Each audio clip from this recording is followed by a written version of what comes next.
Good morning students, this is our Hindi class. आज हम हिंदी में चैप्टर 3 स्टार्ट कर रहे हैं। चैप्टर 3 का नाम है पुट्टी की छुट्टी।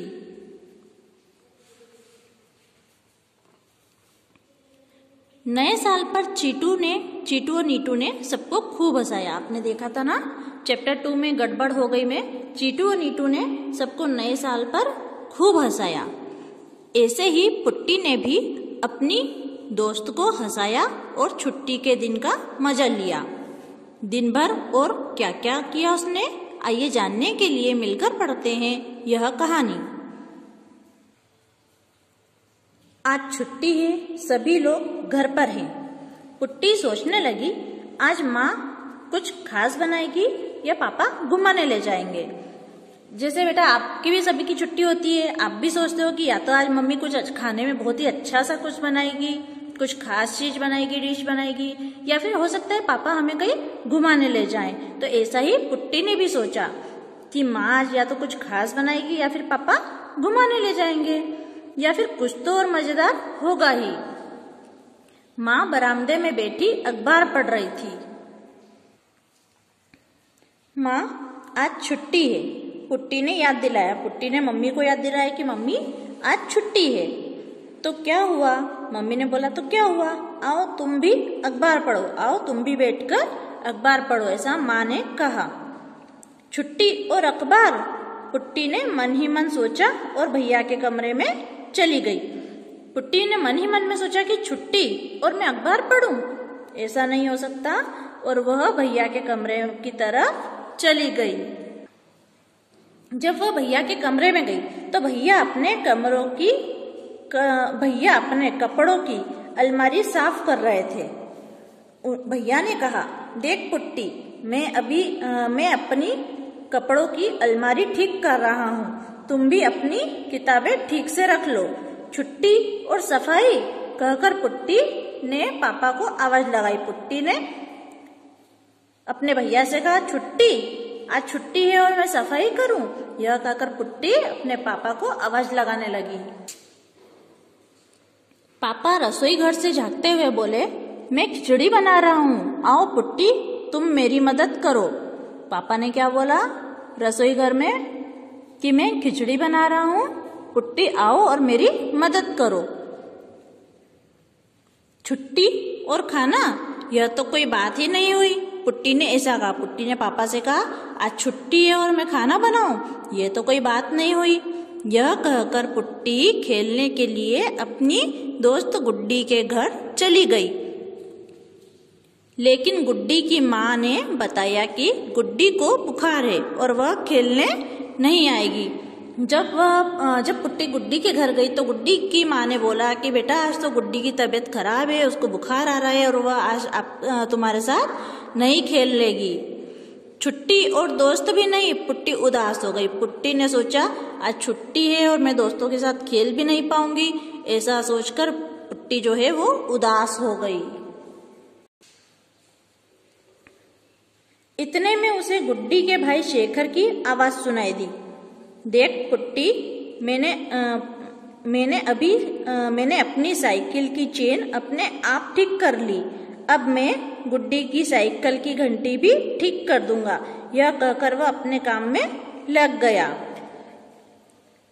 गुड्डी के भाई शेखर ने पुट्टी से कहा कि देख पुट्टी, मैंने जो अपनी साइकिल है उसकी चेन अपने आप ही ठीक कर ली। अब मैं गुड्डी की साइकिल की जो घंटी है वो भी ठीक कर दूंगा, और वो अपने काम में लग गया।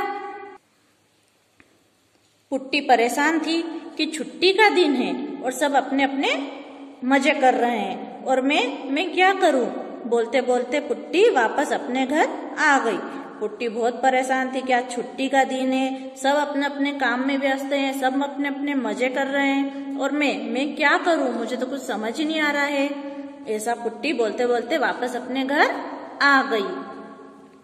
घर में घुसते ही पुट्टी को दादाजी के खांसने की आवाज सुनाई दी। जब पुट्टी घर के अंदर गई तो घर में उसको दादाजी के खांसने की आवाज सुनाई दी। वह झट से पानी लेकर दादाजी के पास गई। दादाजी पानी पीने लगे तो पुट्टी ने देखा उनका चश्मा मटमैला सा था। मटमैला मीन्स गंदा, गंदा मिट्टी के रंग जैसा, थोड़ा मतलब गंदी कोई चीज रहती है ना, उसको हम बोलते हैं मटमैला। ठीक है। दादाजी पानी जब पीने लगे तो पुट्टी ने देखा कि उनका चश्मा मटमैला मतलब गंदा हो रहा है। तो वह दादाजी से बोली, लाइए दादाजी, मैं आपका चश्मा साफ कर दूं। कहते हुए पुट्टी ने चश्मा चमका दिया। दादाजी से पुट्टी ने चश्मा लिया और दादाजी का चश्मा बिल्कुल अच्छे से चमका दिया। पुट्टी ने जब दादाजी का चश्मा अच्छे से चमका दिया तो दादाजी खुश हो गए। दादाजी बोले, शाबाश पुट्टी, आओ बैठो, मैं तुम्हें कहानी पढ़कर सुनाता हूँ और तुम उनके चित्र बनाती जाना। दादाजी ने देखा कि पुट्टी भी उदास है तो उन्होंने कहा कि मैं तुम्हें कहानी पढ़कर सुनाता हूँ और उस कहानी में जो भी चित्र आएंगे वह चित्र तुम बनाती जाना। पुट्टी रंगीन पेंसिलें और कागज लेकर कहानी सुनने बैठ गई। जैसे जैसे कहानी बढ़ती वैसे वैसे पुट्टी के चित्र भी बनते जाते। दादाजी जैसे जैसे कहानी सुनाते, कहानी में से रिलेटेड जो भी चित्र होते वो चित्र पुट्टी बनाती जाती।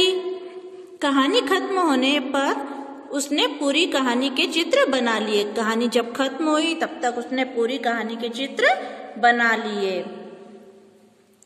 माँ, पापा, भैया सभी ने चित्रों की खूब सराहना की। ठीक है। माँ, पापा, भैया उसके जो थे ना पुट्टी के, उन्होंने सभी ने उसके बनाए हुए चित्रों की बहुत सराहना की। पुट्टी ने कहा, मैं यह चित्र गुड्डी को देने जा रही हूँ। पुट्टी ने कहा, क्या कहा? मैं यह चित्र गुड्डी को देने जा रही हूँ, वह बीमार है ना इसलिए।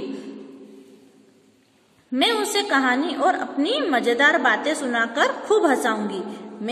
वो बीमार है, वो बिल्कुल उदास है, इसलिए मैं उसे यह कहानी सुनाकर अपनी मजेदार बातों से उसे खूब हंसाऊंगी। आज छुट्टी का मजा आ गया। आज तो छुट्टी का मजा आ गया। क्यों आ गया था भैया छुट्टी का मजा पुट्टी को? पहले तो वो उदास थी, उसे मजा ही नहीं आ रहा था, पर बाद में पुट्टी को छुट्टी का मजा इसलिए आ गया क्योंकि पुट्टी के जो दादाजी है उन्होंने उसे कहानी सुनाई इसलिए, और उसने चित्र बनाए। हाँ, पुट्टी की छुट्टी में मजा आ गया, दादाजी बोले कि हाँ, आज जो पुट्टी की छुट्टी थी उसमें तो बहुत ही मजा आ गया। सो स्टूडेंट्स, आप भी छुट्टी जब आपकी रहती है तो कुछ स्पेशल करते हो ना कुछ स्पेशल। या तो मम्मी से कुछ अच्छा बनाने के लिए बोलते हो, या पापा से कहीं घुमाने का बोलते हो कि हमें घुमाने ले जाओ, या फिर आप खुद ही कुछ अच्छे से अपने फ्रेंड्स के साथ खेलते हो, या कुछ टीवी में कुछ अच्छे से कार्टून शो वगैरह देखते हो ना। आप भी अपनी छुट्टी का मजा ले ही लेते हो, उसे बर्बाद नहीं होने देते हो ना। बस ऐसा ही पुट्टी ने भी किया।